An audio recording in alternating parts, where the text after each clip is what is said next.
Trump is often called transactional, that somehow it's all about doing deals and so on. But actually, this is the behavior of a mafioso. If you follow Trump's logic, everything leads into a blind alley. Hello and welcome to the 44th Geopolitical Economy Hour, the show that examines the fast-changing political and geopolitical economy of our times. I'm your host, Radhika Desai, and to discuss Trump's tariffs, I am joined today by Michael Hudson. Once again, Michael, welcome back to Geopolitical Economy Hour. Well, it's good to be back. Why don't you start by showing some charts to give a sense of proportion on what's happening? Absolutely. So, as everyone, practically everyone knows, Liberation Day has come and gone, and the world has woken up with a hangover. It is tariffed out. After decades of work to lower tariffs, Trump's United States has now raised them to historically high levels. This is the highest tariff in 100 years, higher even than the notorious Smoot-Hawley Act, as you see here. The Smoot-Hawley Act peak is about here at about 20%, and Trump's trade war has taken tariffs even higher, as you see in this chart. Trump has slammed 25% tariffs on auto and auto parts and a minimum of 10% tariffs on every country, even countries with a trade deficit with the United States, even on islands with no inhabitants, such as the Heard and McDonald Islands, even on a U.S. military base, as you see here, and a former desolate former whaling station, as this story has it. Trump has called these tariffs reciprocal, but are they really reciprocal? And the third aspect was the most bizarre. So the Trump administration put out a complex-looking mathematical formula, which allegedly calculated the tariff and non-tariff barriers that each country imposes on the United States. But in fact, the formula was very simple. It was the trade deficit of the United States with a particular country divided by its exports, which allegedly yielded some sort of index of protectionism of that country, and then which the Trump administration then proceeded to halve very kindly to essentially impose only half as much a burden on that country as that country was imposing on the United States. This kind of index is about as good as diagnosing how ill you are by dividing your pulse rate by your blood pressure. I mean, this is just complete nonsense. So the hardest hit countries are in the East and Northeast Asian region. So if you look at this chart here, the United States has trade deficits. The top 15 trade deficit partners are listed here. And as you can see, 8 out of the 15 are actually in East and Southeast Asia, with, of course, the biggest one being China. And Europe has come a close second. So if you see in this chart of or map of countries, the darker the shading of the country, the heavier are the tariffs imposed on it. So Europe comes a close second. And then, of course, there are countries that are less affected. Interestingly, Canada and Mexico have been spared any further tariffs in this round, probably because the hit would have been just too great even for the U.S. economy. And ironically, some of the world's poorest countries have been hit with the highest tariffs. Cambodia got 49%. Bangladesh, which has recently made quite a success of exporting garments, was hit with a 37% rate. Myanmar, where, of course, as the world knows, there has been a devastating earthquake, has a 45% duty imposed on it. And the South African nation of Lesotho received a 50% tariff, the highest of any country. This is just the result of this bizarre formula in which essentially the tariff is calculated as a proportion or as a ratio between the trade deficit of the United States with that country divided by the total export. So if your exports are very low, if you're buying nothing, if your exports are essentially you are exporting to the United States and buying very little from the United States, then it's essentially you get into this situation. The markets of every sort have swooned at the news. So if you look here, once again, you see that. Before we get into going over the markets, which is a different thing, I don't think you should let Trump trick you into trying to explain his silly formula as if there's some actual logic. He's using mathematics just like scientists do to make it appear as if there's something objective in all this. And there's nothing objective. There's a pretense that there's a scientific basis, but he just wanted to give a kind of patter talk as if this is all based on the trade deficit. But then what he explains is that it had nothing to do with the tariffs at all. We'll get into what his logic is later. But I think this is all just to make it appear as if he's following some logic, and there is a logic. And as you just expressed, the fact that the market is in a turmoil means that nobody can find any logic at all in what he's doing. Well, exactly. I mean, if you look at this chart or this story here, essentially, as the Financial Times was reporting just a few hours ago, we are recording this on Friday, the 4th of April, Donald Trump's tariffs have ignited a 2.5 trillion rout on Wall Street alone. And that's just Wall Street. Other markets are also going down. The S&P tumbled, of course, by 4.8% on Thursday and went even further down later. The tech-heavy Nasdaq plunged 6% on the worst day since 2020, that is, since the coronavirus crisis. Stocks Europe 600 fell 1%. Japan's topics closed down 3.4%. South Korea's markets went down almost 1%. And Vietnam's Ho Chi Minh Index, if you please, it's as it's called, went down 3.9%. Markets in China and Hong Kong were closed. And interestingly, the dollar also fell. It fell by 1.7%, and it is still falling against a basket of major currencies, even though, as part of this bizarre logic that the Trump administration had been putting out, they were claiming that tariffs would strengthen the dollar.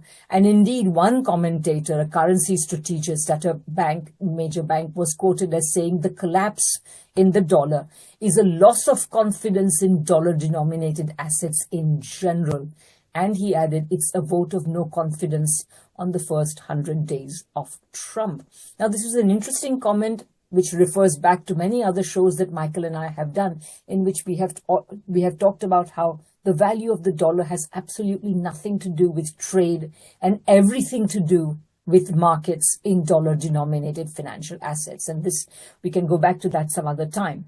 So commentators are basically divided between those who are trying to find some method in this tariff madness and others who are simply throwing up their hands and saying, using words like insane, crazy, mad. One commentator even said batshit crazy, whatever that means.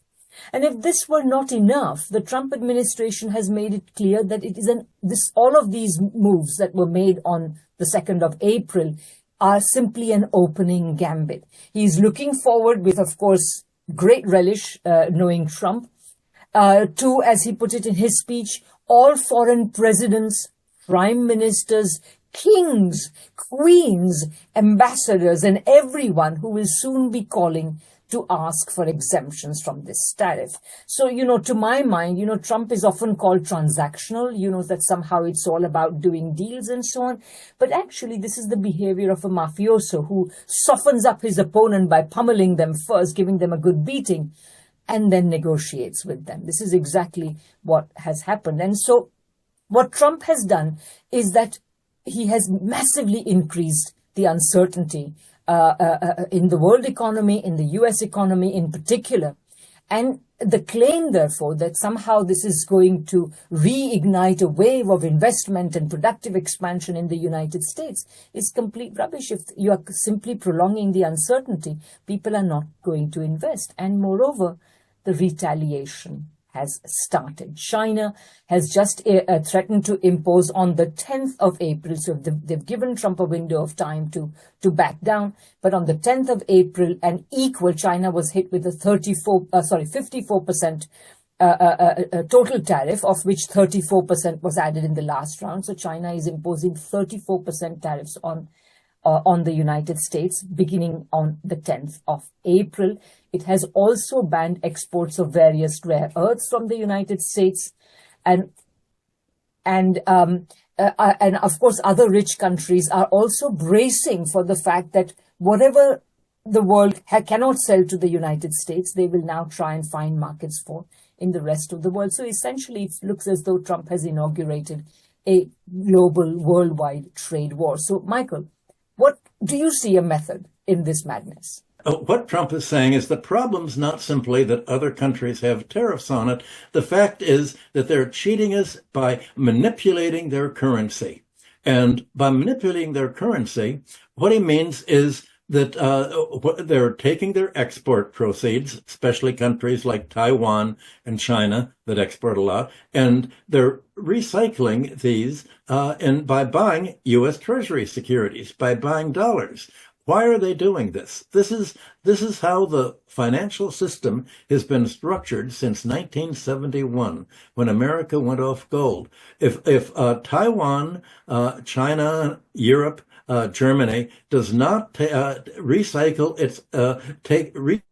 the dollars that it earns on its exports, and it gets from the huge military deficit that America has, then their currencies are going to go up. So what do they do to stabilize their currencies while they're exporting to the United States? They send the dollars back to the United States in the form of buying U.S.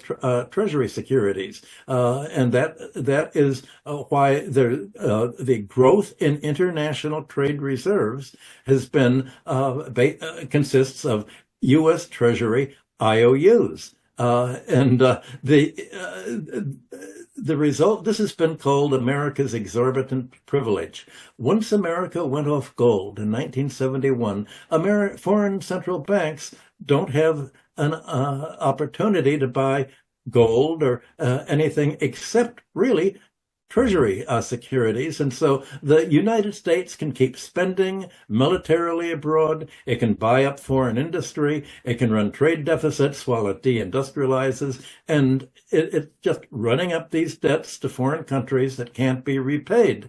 That's what I described in super imperialism that we've been talking about all these shows. And Trump is now saying that this is exploiting the United States, giving America the free ride and financing the U.S. Balance of payments deficit by buying Treasury securities to finance the budget deficit is exploitation.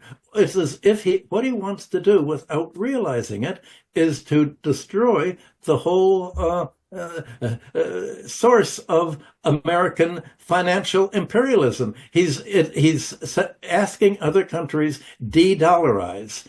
Not only do we want you to stop buying U.S. dollars, but the Treasury Secretary has talked about putting a special tax on foreign purchases of U.S. bonds and stocks to stop people from foreign investors from putting their money in the United States. But surely, Michael, I mean, we in fact have argued against this idea that there is such an exorbitant privilege. Because the fact of the matter is that, in our past programs, what we've argued is that this whole narrative that somehow the U.S. Currencies are mutual value of currencies are governed by things like trade deficits, etc., is simply not true. The value of the United States dollar is entirely governed, as I was saying earlier when I quoted that currency strategist. It's entirely governed by the extent to which the rest of the world, particularly rich people and foreign financial institutions and so on, want to buy dollar-denominated assets. And as we know, recently, I mean, over the last year or more, in fact, the stock market and there's been an everything bubble in the United States, and the stock markets in particular are going up had been going up at a very crazy rate.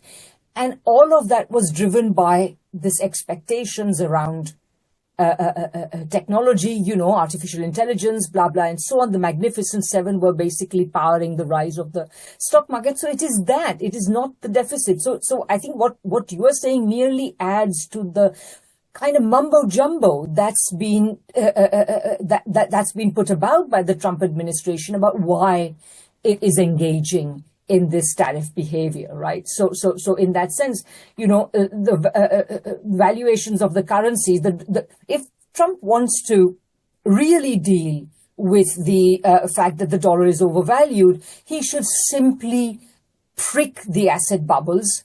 He should re-regulate the financial sector so that they do not inflate asset bubbles, and that would also essentially put an end to the dollar system, which would then be fine. The world can move on to some more reliable, better, less destructive, less harmful way of managing international payments. All of that would work, and I think that would be our answer to the dollar story, right? Yes, but Trump doesn't realize he has a different story from our story. That is no, exactly. So we are just, so that's why I'm saying this is our answer to his dollar story and his currency. Well, his illusion is that if countries didn't stabilize their balance of payments by buying dollars, their currency would go up, America's currency would go down.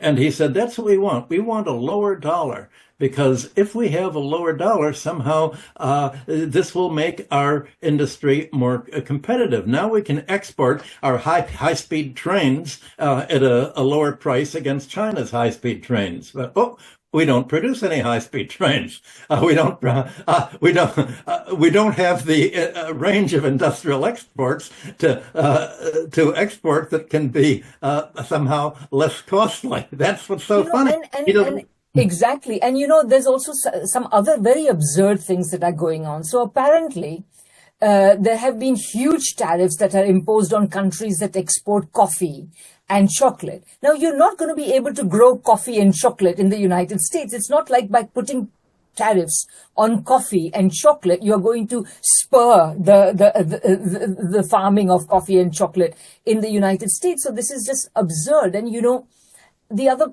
thing about this whole reindustrialization argument is that, yes, tariffs have a role to play in industrialization policies and industrial policy, but there are 2 or 3 other things that are important about it. Number one, they have to be accompanied by a whole host of other strategies, tariffs plus industrial strategy, credit strategy, creating the institutions that will foster industry and so on.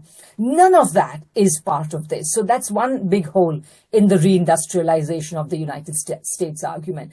Another big hole in the reindustrialization argument is that in a proper industrial strategy to reindustrialize the United States, there would be sectoral tariffs. So you can say, okay, we are going to revive the car industry. So you will only put tariffs on cars, not a blanket tariff on everything. Or let's say you are going to revive, chip making. Then you would put tariffs on, chip related imports and so on. So again, this is a across the board tariff that makes absolutely no sense. And thirdly, of course, a point we've made before, if the United States really wants to reindustrialize, it has to have a state-capital relationship in which the state tells capital what to do. Whereas at the moment, the state-capital relationship is one in which capital tells the state what to do. The Trump administration is entirely in the pockets of its big CEOs, isn't it? Well, that's the whole point, that industrialization is more than just a system of tariffs. As you say, it has to be an overall system. And if you look at the McKinley age of protectionism, what did they do? The United States said, the way in which to make our industry more competitive is we want heavy public utilities, internal improvements, they were called. We want the government to provide basic needs at a low price so that employers will not have to pay labor high enough wages to cover the cost of basic services that we're now doing through public utilities, local electricity, education was subsidized, healthcare, all the things that today are increasing the cost of labor that companies have to pay, the government was picking up then. And yet Trump and his gang are privatizing all of this. And if you're going to privatize basic needs and turn former government services into monopolies with monopoly prices that you're going to have high domestic prices regardless of what the tariffs are. So he didn't look at the system. And also, even McKinley and the Republicans had the economy of high wages. They said, we want to make America in labor more competitive by paying, supporting living standards so well-educated, well-clothed, well-fed American labor can undersell pauper labor. That's not Trump's idea. He's more against labor. I mean, this is really interesting. When Trump says, that he's nostalgic about the early 20th century. One of the reasons is that, of course, that was a time when the American economy was really booming. It was, supported indeed by tariffs and other such measures. The United States economy was doing very well, and it was a time when American labor was comparatively highly paid compared to the rest of the world. Whereas today, the situation is completely reversed. The United States has suffered massive deindustrialization, and U.S. industry is in deep trouble. And as we were just saying, the Trump administration intends to do nothing about it. And here's where I'd like to put, if there is a method to this madness, I think it is like 90% madness. But insofar as it is even 10% method, the method itself is really shoddy and goes against practically everything Trump has said. So, my line is that basically what this show about tariffs is, I've argued many times before, that Trump goes on and on about tariffs because he has got elected as president now twice by telling Americans a big lie. Trump was very intelligent. He understood that you could not tell Americans that their economy was doing fine, as the Democrats were doing, because Americans were feeling the pain. There was no way you could win elections by saying our economy is doing very well, which is what many Democrats and Democrat-inclined intellectuals still say. So he understood that. But then if he had to directly admit that the US economy was not doing well, that was, if he had to admit that, he had to admit that by telling a new lie. So he said, yes, I know you're hurting, the US economy is not doing well, but he told a big lie about the reason. The reason he did not fess up, that the reason why the US economy is not doing well is 4.5 decades of neoliberal policy that has deindustrialized the United States, financialized the United States, etc., but rather that it is China, it is trade, and it is immigrants who are the cause of your misery. So by having got elected on that, he wants to make a big show and dance about how he is going to address this problem by imposing tariffs. So beyond that, there is another really interesting thing, which is that as soon as this tariff flurry is over, the next big thing we are going to see is the Trump administration, in alliance with the Republican Congress people in Congress, they are already designing a bill with massive tax cuts for the rich. I mean, throughout the neoliberal period, the US tax system has become more and more regressive. So and Trump is going to take another. Republican administrations have always, whether you're talking about Ronald Reagan or George Bush Jr.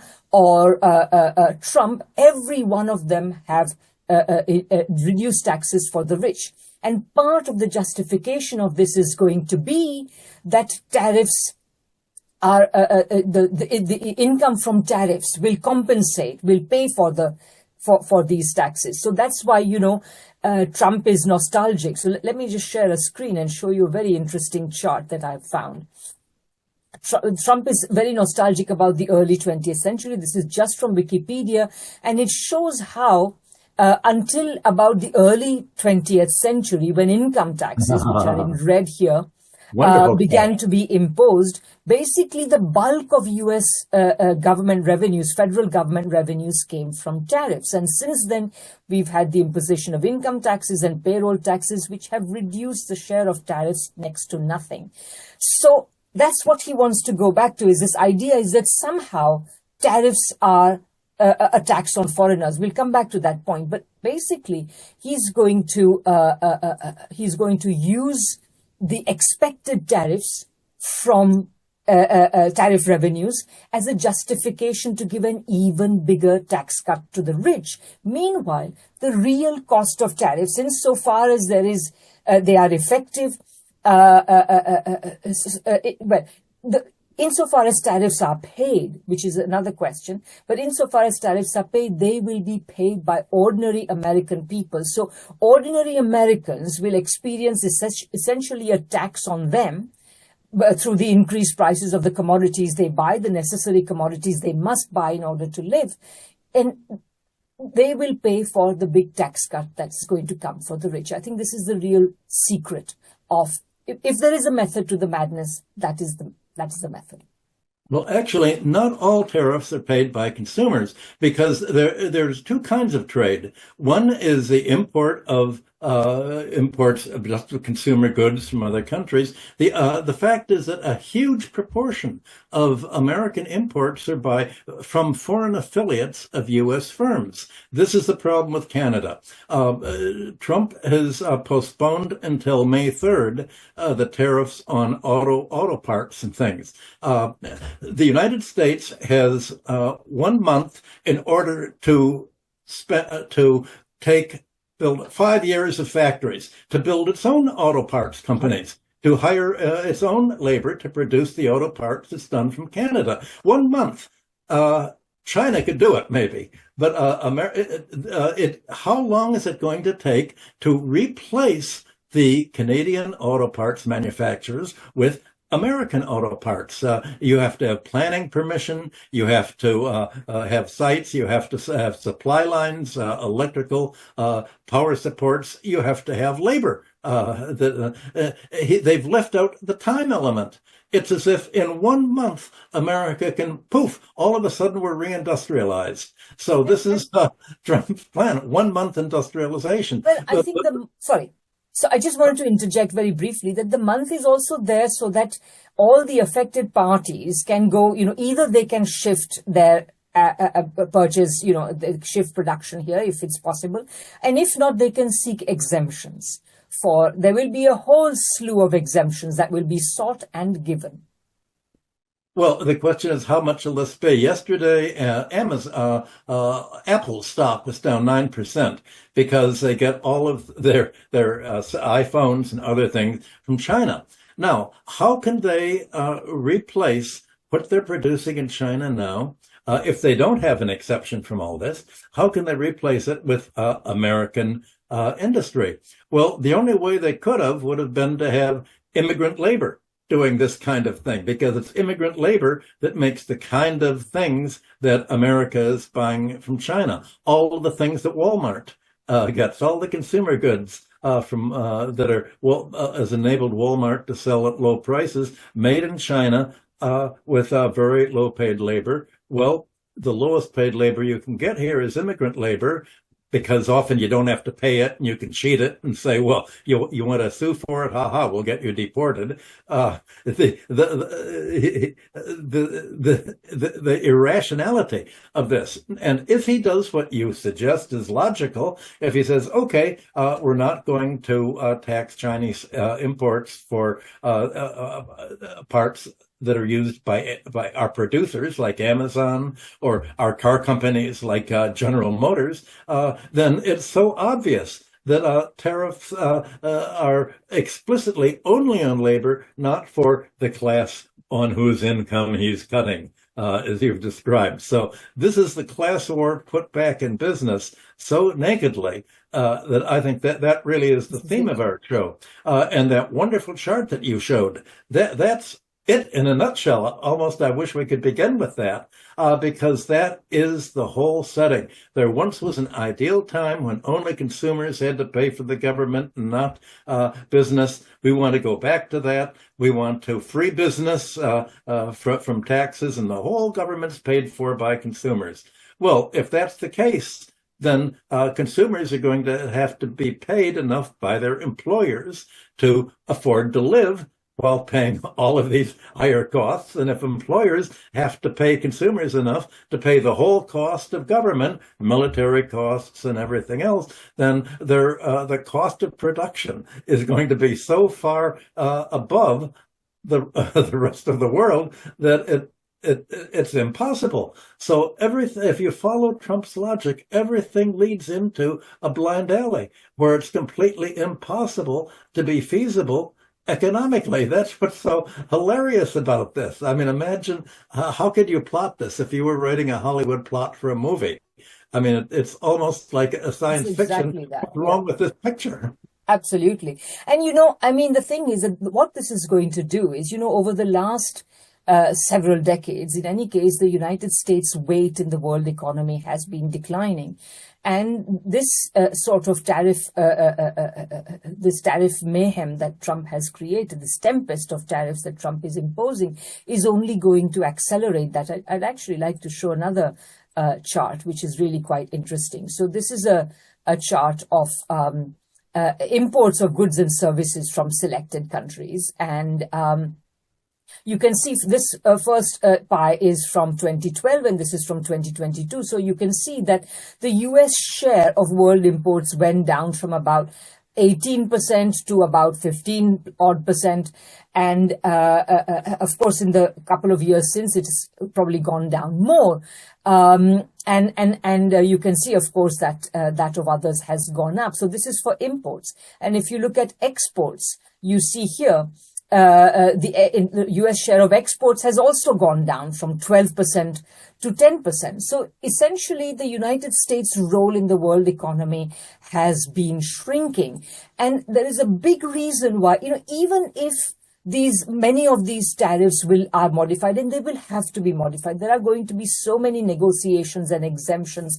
In fact, I sometimes wonder whether, given how Musk has been essentially firing government employees and so on, whether the United States has the bureaucratic capacity to conduct these negotiations with all the various countries that are going to want to negotiate with them. But nevertheless, to me, the very fact that they have created such massive uncertainty, it's a bit like investment. The uncertainty that Trump has created directly goes against the domestic rationale of reindustrializing America, because who is going to invest in this climate of uncertainty? Similarly, internationally, the kind of uncertainty Trump has created is only going to divert trade away. Because, if you are an exporting company anywhere else in the world, and you know that this guy is going to be in office for the next 4 years and possibly even longer if you take his threats to seek a third term seriously, and even if somebody else will come to power, they are likely going to be just as crazy, because, as we've argued before, Trump is a symptom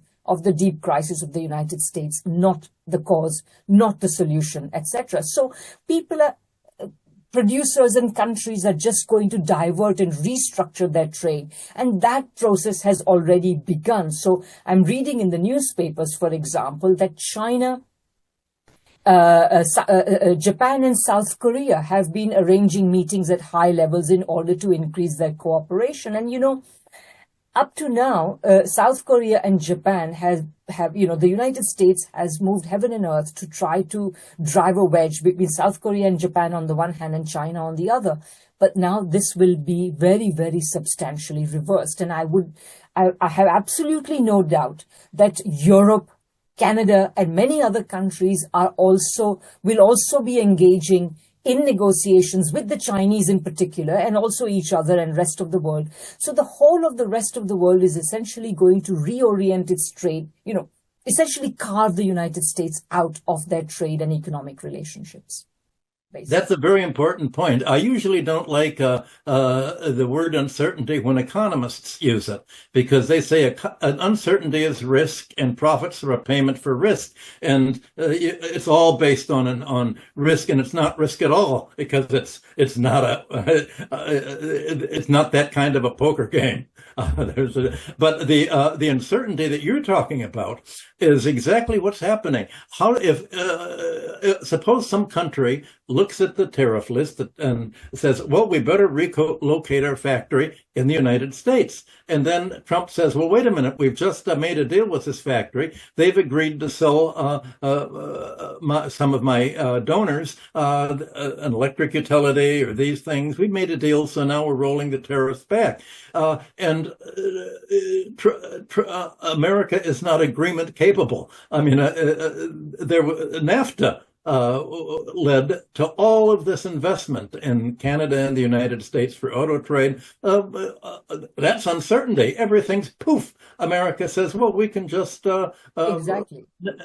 negate everything. No, who trusts? There's no longer a trust in the United States. They can turn on a dime and change whatever they want on a transaction basis, as if this is not going to affect the long term and everything can be reversed. Exactly. And sorry, I just wanted to, Michael, very briefly wanted to explain that this is the uncertainty index that Bloomberg has created. And you can see here that in the first Trump administration, there was a period of very high uncertainty when essentially Trump started his trade war with China and before he came to a deal with China. And then throughout the Biden years, it remained very low. But the moment Trump won his election, it started shooting up. And today it is like, almost 9 times as much as it was under Biden. So this is what we mean by when we say that this is like catastrophic levels of uncertainty, basically. Well, you can see that in the fact that everybody was surprised by the stock market change. But there are all sorts of other things.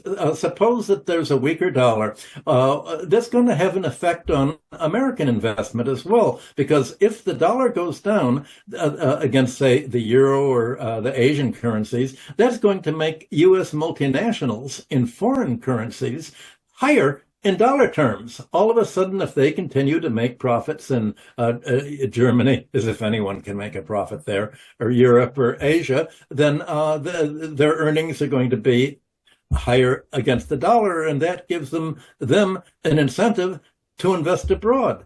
And suppose that a foreign country is going to say, let's set up a BMW, yet another BMW or a Mercedes factory in America, to sell cars to Americans. But if the dollar goes down, then these earnings for foreign countries that they expected in dollar terms are going to be worth less and less in euro terms. Now, that's almost beyond uncertainty. That's pretty certain that if this is Trump's policy, you're going to lose in your holding. And if the dollar is going down, then all of these foreign investments that China, Japan, Europe make in U.S. Treasury securities say, wait a minute, we're holding our reserves in U.S. securities that are going to go down in our own currency. So all of a sudden, China's holdings of U.S. dollar securities are going to be worth much less in Chinese currency, and they'll take a loss. What do they do to avoid it? They move to gold, which is going up and up and up. Now it's, I think, $2,300 an ounce as of yesterday. Trump is driving the rest of the world to solve the uncertainty problem out of the dollar into gold and making it urgent that the BRICS countries create some kind of trade among themselves so that they don't have to use dollars. But now Trump said the other day he's threatening like a 500% tariff on goods from any country that does business with Russia. That was reported on April 2nd. He says any country that tries to join with BRICS to create a currency to avoid, or a means of payment, a financial system to avoid the dollar, we're going to put extra tariffs on them. So again, you could say, what are all the self-contradictions, column A and column B? You could go right down and say it. He's driving other countries out of the dollar to avoid your uncertainty, which to me is a kind of certainty that they're going to lose money. if they put their money in the United States. In other words, he's creating a new let's say he's creating a new certainty. You're going to lose if you invest in the United States. You're going to lose if you trust the United States. You're going to lose if you don't pull your money out of the United States. Exactly. And by the way, the price of gold is actually above 3,000 US dollars per ounce. So not 2,300, that's but what 3,000. I'm sorry. I meant, yeah. No, that's fine. But it is at a historic high. Yes. It is interesting, by the way, that Russia has been not been mentioned, and I think that reason could be quite interesting. In my experience, all the sanctions that have been imposed on Russia, of course, have reduced trade, but at the same time, there are important carve-outs which allow American and other Western companies to continue operating in Russia. It's astonishing how many of them still do. So he just doesn't want to touch that. I think that's the main reason why Russia is not mentioned in this notorious list that Trump was holding up that day. Yeah, like uranium, palladium, all sorts of things that was on those are on the list. Yes. Yeah, obviously, America wants certain things from Russia, so we're only going to tax the things that consumers have to pay. Yes, exactly. We're going to squeeze consumers. We're going to drive up the consumer price index. Yeah, exactly. Another lie that the Trump administration says is that the tariffs are going to lead to a higher dollar, because, as United States a trade deficit is reduced, which we'll have to see, but as the U.S. trade deficit is reduced, then the dollar will become higher. But, as we've already said, the dollar's value has nothing to do with the trade deficit. So also, the reserves that people hold, in any case, the rest of the world is holding less and less in terms of at least foreign governments are holding fewer and fewer U.S. treasuries. And that has led to more and more of the treasuries being owned by U.S. entities and so on, and by the private sector. So essentially, the amount of treasuries that are today being sold, they are not necessarily being bought by foreign governments in any case. So I just thought I'd make that clarification. Well, in addition, you're talking about the dollar debt. Let's look at foreign debts. Right now, what do many Latin American and global South countries do with their export proceeds? They pay the dollar debts that they've run up. If they cannot make the exports that they've done before, they don't earn the dollars to pay the dollar debts on their foreign debt. The only solution they have is to say the United States has prevented us from paying the dollar debt, so we're suspending payment of foreign debts. The whole system that was put in place after World War II was a degree of financial imperialism, which is what we've been discussing all along, that other countries have to use their economic surplus to pay the foreign debts that they've run up to finance the dependency relationships that the World Bank and the IMF and American foreign policy have created. Well, now all of a sudden, this dependency relationship was supposed to be you export to us low prices and use your earnings to pay the foreign debts to our bondholders and banks. All of a sudden, Trump has broken this. So other countries have now a reasonable excuse under national law to say these debts have now become odious debts. We are not only suspending payments, we're annulling them, because the whole trade system on which the philosophy of paying our foreign debt services paid is now been rendered unworkable. Well, sure. And the other thing is, I just want to go back to the point about inflation.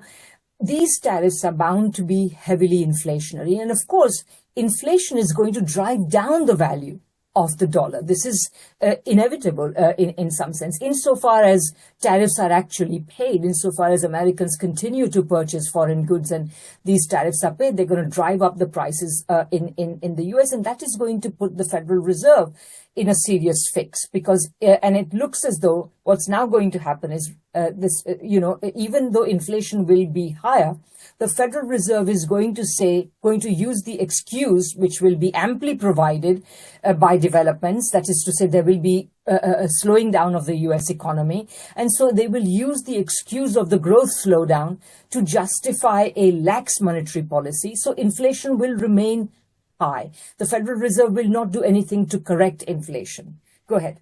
So the inflation is driving down the dollar without making the American economy more competitive. Exactly. It's wiping out. Exactly. And in fact, and that will only further increase the burden of tariffs on, in addition to the burden of tariffs, consumers will have the burden of inflation placed on them. So ordinary people, it's very ironic that Trump, the Republican Party has, thanks to Trump, become very substantially a working class party. A very substantial section of the working class have voted for Trump. Now they will see that Trump does not care a whit about them. That what he cares about are his CEO cronies, and they are the ones who will benefit. Ordinary working people are going to pay a huge price on many, many different fronts on this. And that's why the class war aspect of these tariffs is really the most important thing. I mean, we are not saying, we have said right from the get-go that the United States needs reindustrialization. And if Trump really cared about the American working family, then he would have made a serious effort at reindustrialization. But that is not what he cares about. This is if you thought the neoliberal era was bad in creating inequality and tilting the balance of power in favor of capital and against labor, you ain't seen nothing yet. What Trump is going to do is going to be a lot worse. So this gives a new dimension to the concept of internal contradictions. I mean, it's amazing. If the Republicans are the party of labor, then labor has voted against its interest in voting that, just like the Democrats, since Obama being the party of the ethnic minorities, when Obama has been the most anti-minority, the expropriation of houses of homeowners that are black and Hispanic after his bailout. It's as if every category of the voters votes against their self-interest. And the deportations, don't forget. Yes, of course. Isn't that ironic? It's really ironic, and so to me, I mean, the fact that the other thing that this tariff situation shows us is that the United States, essentially, the crisis is so deep that the only solution to the crisis seems to, or the apparent solution to the crisis, was to elect. Or let me rephrase that. The United States crisis is so deep that that it has led to the election of this complete loose cannon of a president who has absolutely no agenda but to promote the interests of the 1% and do so unabashedly, shamelessly, in these ways, while, So you get elected on the backs by raising hopes of American working people.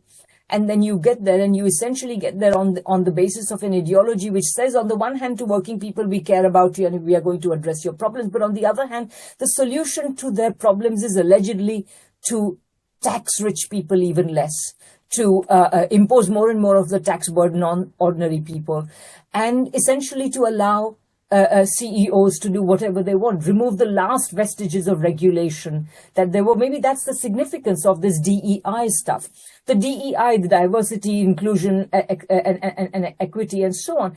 This stuff was perhaps the last little veneer of regulation that was left after, decades of neoliberalism. And now even that has to be thrown out. And of course, along with all sorts of environmental regulations and so on. So this is where we are at now.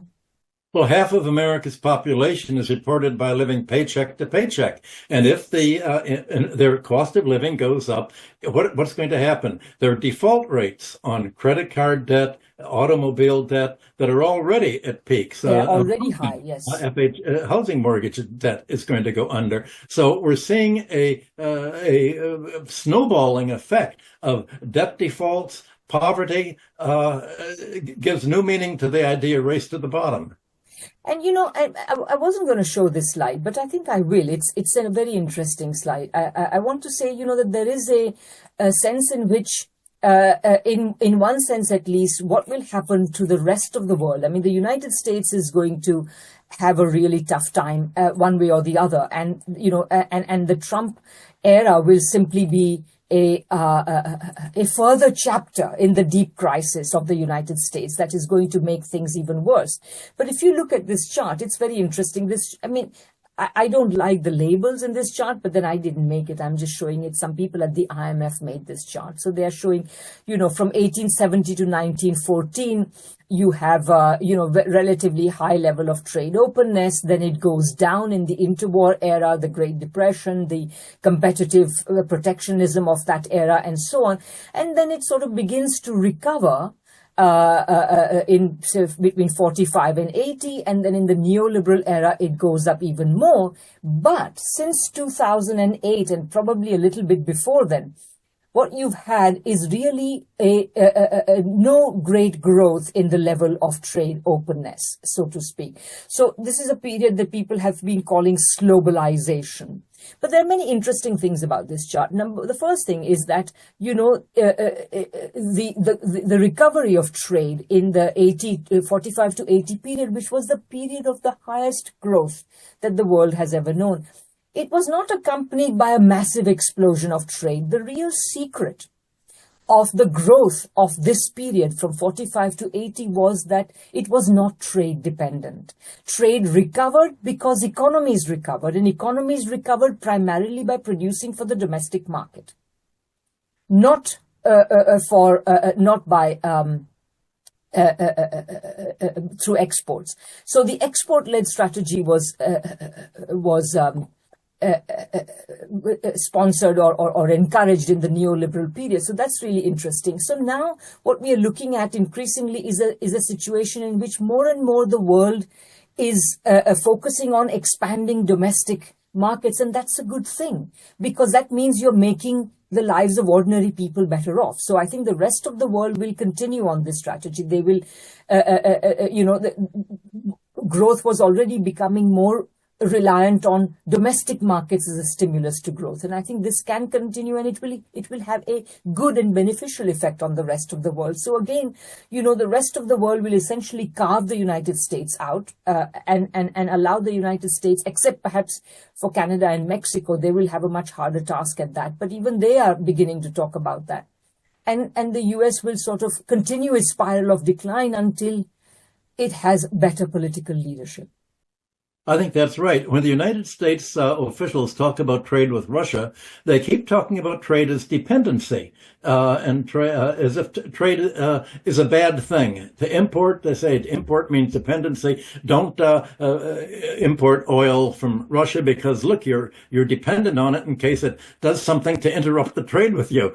The only country in the world that's interrupting trade and weaponizing trade is the United States for all of this. And the kind of trade that you're talking about and I'm talking about among the BRICS is non-dependency trade. So what we're seeing is not simply a winding down of open trade, but a shift in trade away from the dependency system that the Americans put in place in 1945 with the IMF and the World Bank and American diplomacy. All of a sudden, the rest of the world says there must be a kind of trade that's win-win instead of win-lose and avoids dependency. So we're finding a transformation and a juxtaposition in trade systems. The U.S.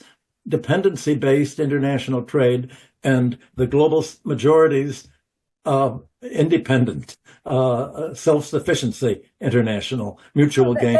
That's an interesting point. And, I've made it in several places in a slightly different way, which is that in China, you and I have criticized globalization from many different perspectives. But in China, the word is often used in a very positive way, because the era of globalization in the 90s and was a good time for China, and China increased its integration in the world economy and so on.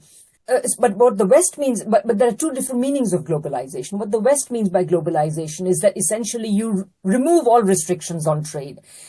which typically means the other countries remove all restrictions on trade and allow United States corporations to go in and invest there and trade there and so on and so forth. So essentially to open it up for the United States. What China means by globalization is increasing economic integration of the world economy, but on the basis of mutually beneficial trade deals with various countries. And I think that this kind of globalization will probably increase rather than decrease, and the United States version will essentially fall into the dustbin of history. Yeah, I think that's right. So it's going to be, Trump has actually he's been a catalyst for reorganizing the economy free of the United States. He's isolated the United States from its interference with the rest of the world economy. Isn't that one? Or let's just put it this way, the United States' influence in the world economy was already declining.